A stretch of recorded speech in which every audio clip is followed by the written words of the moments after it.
I was thinking, right, this lane, I did the, remember one year on the Somerset Hills Grand Fondo, right? I think the route came over this way, and this actual lane, there was more potholes in it than there is now, or uneven surfaces. And there was a bunch of riders coming down on this side where I was, and I was in kind of like some chain gang. Like all the riders I was with, they're way fitter than me, but I was keeping up down here. And then the gap opened up a little bit, and two guys, right, two of these like Audax nut jobs, right, and I'll tell you about that in a minute. Audax nut jobs, what it exactly mean, right? They filled the gap, and they had like huge, like, carried these saddlebags on, you know, kit for days, like, you know, they were loaded up. And man, were they pumping those pedals round. They were sticking with the chain gang in front. And what I was going to say is, like, Audax, man, it is what you make it. I've done a bunch of Audaxes, and if you want to tap it out and smash out and get a good time, great. If you want to, like, smooch around and get within the time, still great. But there's some fit riders on there. Some of these riders, man, some of these seasoned riders with like worn out cycle clothing and long beards and old bikes, fixed gears, Audax bikes, look like they've been through the walls, like, you know. They kick your ass, man, these people. They're crazy. The ones that get paper maps out, or they've got like directions just on their handlebars, like left, right, and turn left in like 300 meters and all that sort of stuff. No GPS. They kick your ass, people. All these racers that think they're fit, but enter an Audax and you'll get your ass kicked by Father Christmas, you know. And I don't mean that in a nasty way. No matter what shape and size you are, right? There's some fit riders out there, man. There really is.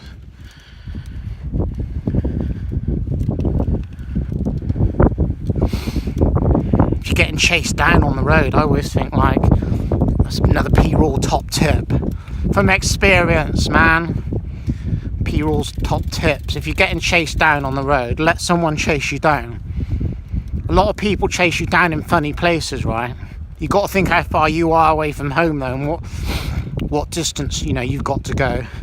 What hills are coming up, how good your legs are, right? But all because you're feeling good and you think your legs are toasty, oiled up pistons.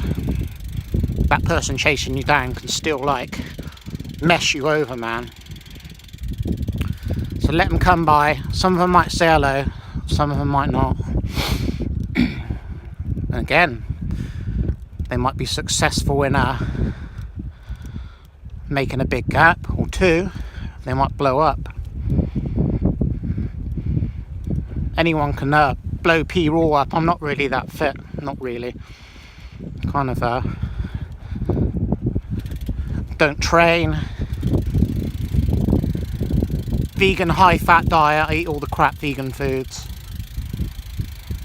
So yeah, just go out and enjoy your cycling. I'm trapped now. I might have to go over that. I've got to ride over all that shit. See all that crap in the middle. Puncher City. Although saying that, I was saying to my mate Watkins the other day, we were talking about tyres, I think, online or something, and yeah, do you know what? I haven't had a puncture, or not least that I can really recall, in the past, I don't know, 3-4 years. You think you're kidding, P-Raw? Probably because I'm not actually riding enough. P-Raw's not riding enough, that's why he's not picking up punches. But no, I've just been lucky, I think. I mean, the tyres I'm using are those Bonti AW1s and AW2s. And I've still got a couple of the old hard cases, but they're in 23s, and I'm on 25s now, which I really like. But yeah, I guess it's just kind of luck of the puncture fairy, I guess. Luck of the puncture fairy, no bother, is it? You can pick up a bunch of punctures within an hour, or like I just said, I can't remember the last time I had a puncture.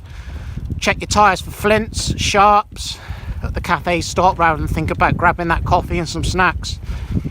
Don't hurt, does it, to check a flint, flick a flint out, which can prevent a puncture. Watch where you are riding on the road. Glassy spots, gritty spots. You don't want to be riding in the curb, and you don't want to be riding in the centre of the road. If you do, then you can rub your hand over your tyre as you're going along, but leave that to people like myself unless you've done it before. You don't want to get your hand caught in your spokes. But yeah, just check your tyres before and after every ride, really. See you later. There must be holding but something good in his chest. Now his whole body's swollen. Why did I have to do it? He asked for it.